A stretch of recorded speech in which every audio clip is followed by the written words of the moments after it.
в новия програмен период мярката, която ще подпомага инвестиции в земеделските стопанства, ще се казва мярка инвестиции в физически активи и тя обединява няколко досегашни мерки.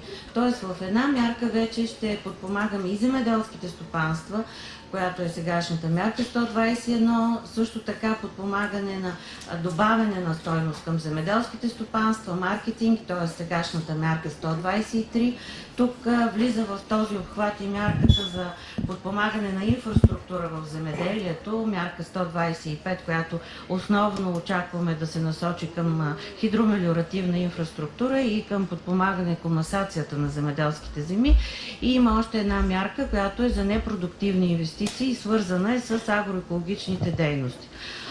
Друг важен момент е това, което се очаква в дейностите, които ще се подпомагат по отношение на подобряване на конкурентоспособността на земеделските стопанства. Все повече знаете колко голям акцент се обръща на подобряване на опазване на околната среда и, например, в следващия програмен период Европейската комисия ни е предоставила така наречения фиш, т.е. основни елементи, които се очаква да бъдат включени в мярката. И един такъв елемент е, както беше споменато и преди малко, особено важно е намаляване на разходите и подобряване на производителността на труда. Така че, когато ще се развива подробно мярката, би трябвало ние с особен акцент да обърнем внимание на такива критерии, които да се покаже, че се намаляват разходите.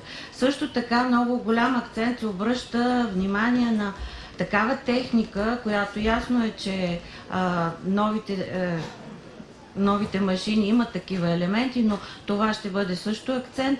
Техника, с която ще се доказва намаляване на разходите на торове. Както беше споменато, това е също едно голямо перо за нашите земеделски производители. Друг важен акцент е техника, която да подпомага земеделските производители в така наречените агроекологични дейности. Например, очаква се да бъде стимулирано подпомагането на техника, която, например, е подходяща за райони, които са особено с ерозионна опасност. Например, когато ние съветваме и науката съветва земеделските производители да действат, да водят обработки на почвата в ерозирани райони, то тогава им се препоръчва да извършват обработката напречно на наклона. Само че ясно е, че за такова обработка трябва и специален вид техника и такъв един вид подпомагане също ще се насърчава и ще бъде добре прието, когато се включи в програмата. И разбира се, тук задължително ще трябва да обърнем внимание и на напояването, което ще бъде с особени изисквания в следващия програмен период. Очаква се задължително да се покаже, че новия начин за напояване намалява разходите на вода и то с немалък процент. Така че това са основните неща, които са свързани, разбира се, с типично инвестиционните мерки. И тук не на последно място трябва да кажем, че се очаква особено внимание да се обърне на така нареченото Европейско партньорство за иновации, в което ще се включват земеделски производители, научни институти, консултантски организации и, разбира се, и представители на бизнеса, така че в рамките и на подобряване на конкурентоспособността особен акцент ще бъде и въвеждането на иновации. Още няколко думи за стимулите, които се предвиждат и които са малко по-различни от този програмен период. В стандартния случай подкрепата за държави, които са, както се казва, по-слабо развити, т.е. които имат брутен вътрешен продукт под 75% от средния за Европейския съюз, т.е. районите в България попадат в този обхват.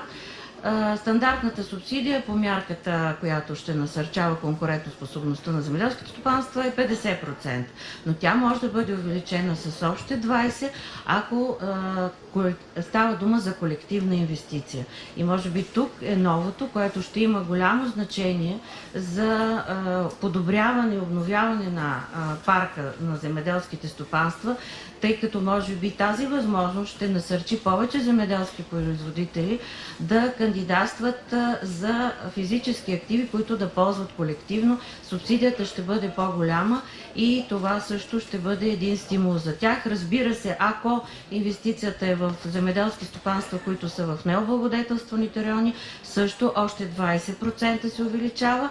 Съответно, ако е млад фермер бенефициента, също се дава 20%, така че при една комбинация максимално може да бъде подкрепата 90%.